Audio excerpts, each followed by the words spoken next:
And then there is that fascinating detail, often whispered through the centuries, about Lot's wife. It is said that she stopped, turned back, and was instantly transformed into a pillar of salt. For generations, her story has been passed down quietly, like a fleeting moment within the sacred texts. One glance, one turn, and her fate was sealed in salt. Lot's wife has become a symbol, an emblem of what happens when the grip of the past is stronger than the promise of the future. But now, something extraordinary has come to light. And this is not a metaphor. It's not a parable or an allegory.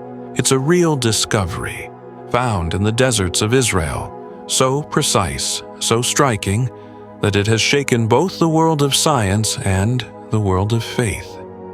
You are about to witness how an ancient story takes form, how a narrative written thousands of years ago begins to breathe again. And believe me, after this, you'll never look at it the same way. So if you believe in truth, in faith, in the unveiling of mysteries that still whisper through time, then subscribe now.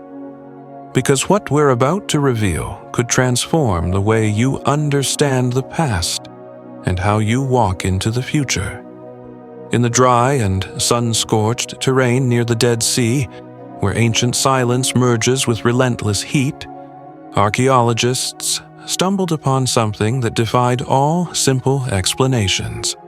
There, between dust and stone, they discovered a singular formation, a column of salt, not shaped by random erosion, not carved by chance, but eerily resembling the silhouette of a human figure.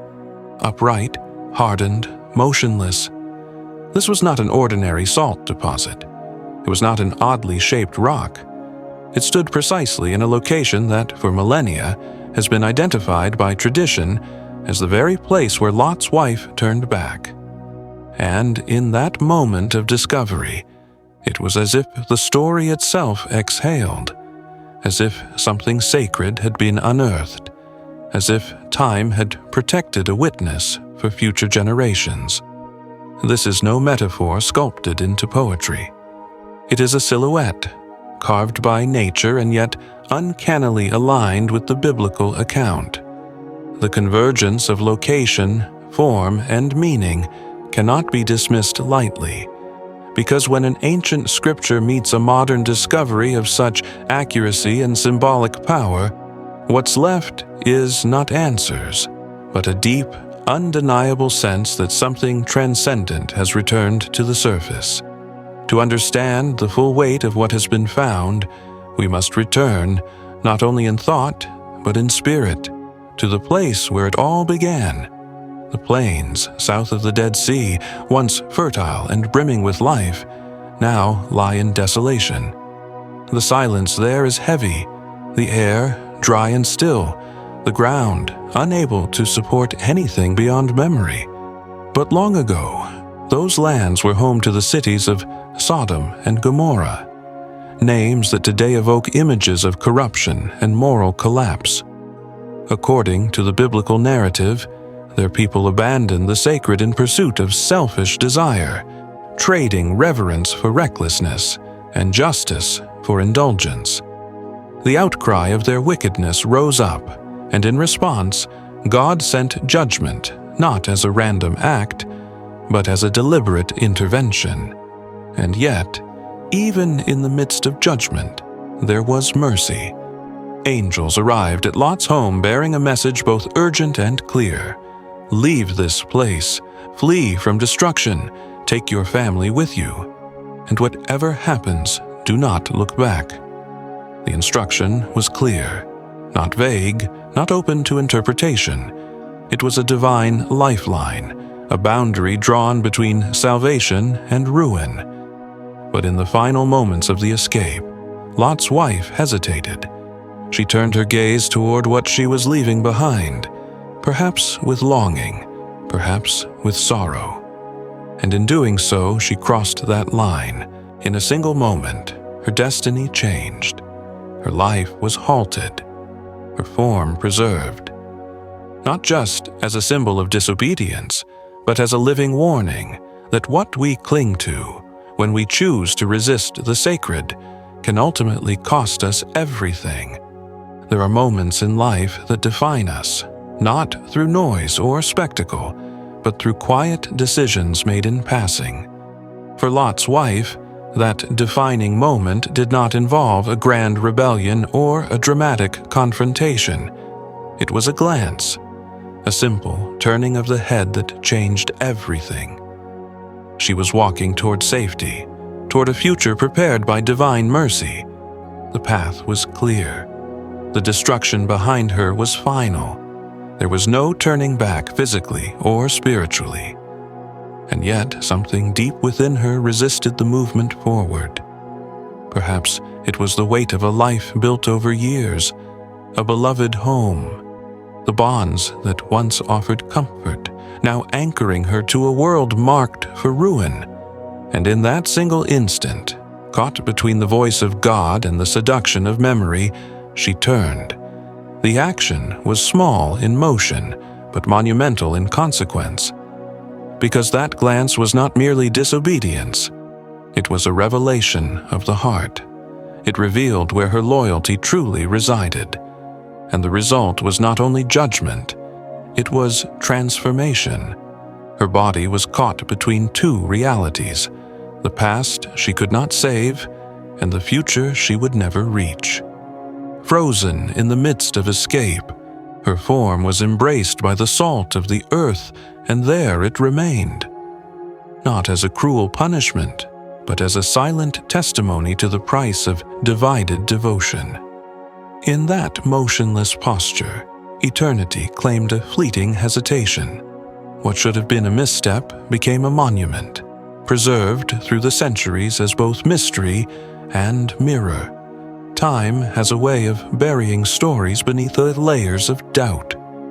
Over the centuries, sacred accounts often fade, softened by the erosion of modern skepticism. But sometimes the earth itself speaks, and when it does, the line between history and faith grows thin. On the western edge of the Dead Sea, at the base of Mount Sodom, a salt-rich ridge stretching across the Israeli desert, a team of geologists and archaeologists made a remarkable discovery. Rising alone from the barren landscape stood a pillar of salt with a hauntingly human shape. So much so that even the most seasoned scientists stopped in awe. What they observed was not the work of modern hands, nor the product of artistic creation. It was a natural formation sculpted by time, yet with contours and symmetry that could not easily be dismissed. The figure appeared to wear a robe. It stood upright, unmoving, as if it had been carved with purpose, and not by accident. Laboratory analysis confirmed it was composed of pure crystallized salt, mixed with rare minerals found only in deep geological strata. This indicated it had withstood thousands of years of erosion and harsh desert conditions. But the most striking detail wasn't its composition. It was its location. The coordinates matched almost precisely with ancient descriptions of the place where Lot's wife turned to look back. What for centuries had been treated as a theological parable was now echoed in geography.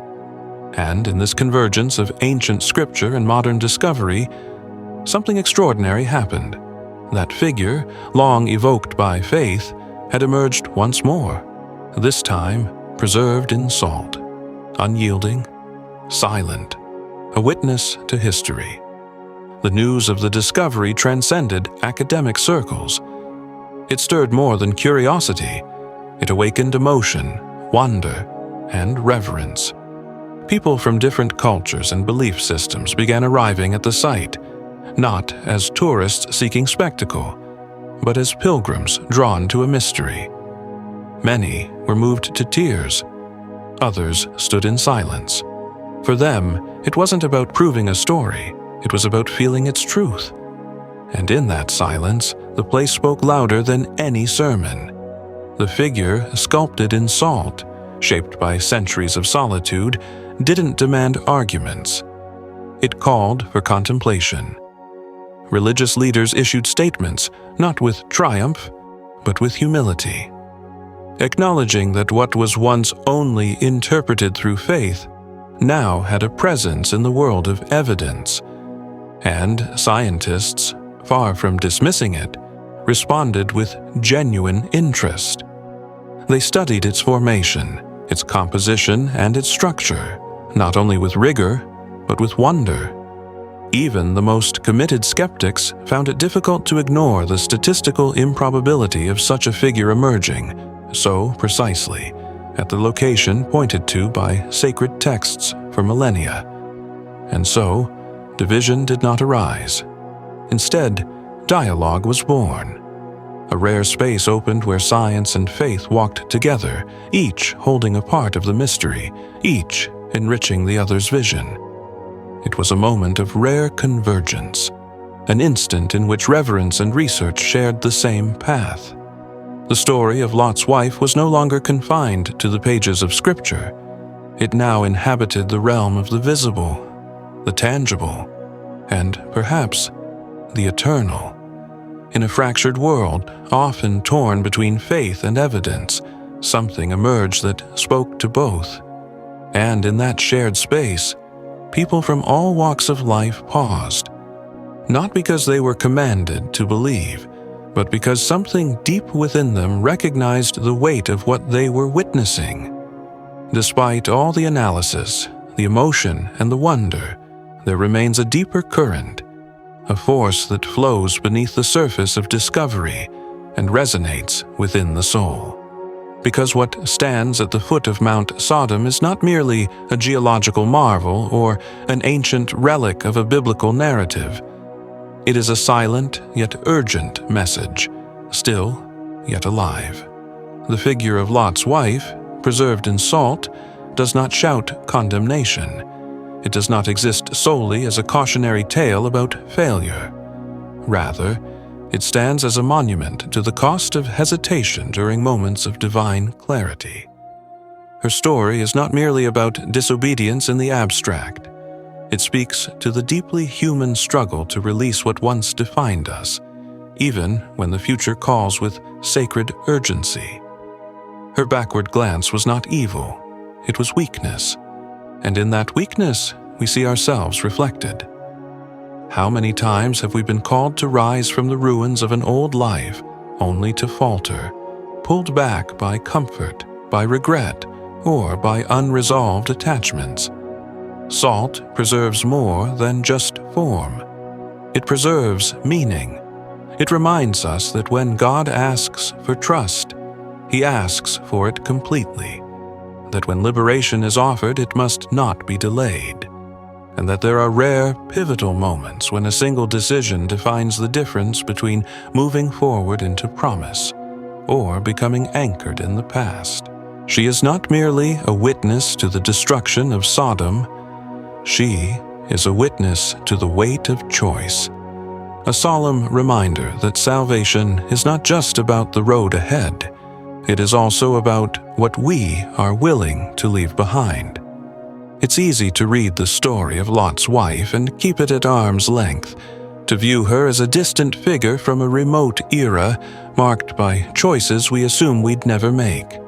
But when we pause long enough to feel the weight of her story, something begins to shift. We stop seeing her as other and begin to see ourselves. Haven't we all, at some point, looked back? Haven't we carried wounds that lasted far longer than they should have? Returned to emotional and spiritual places that no longer serve us?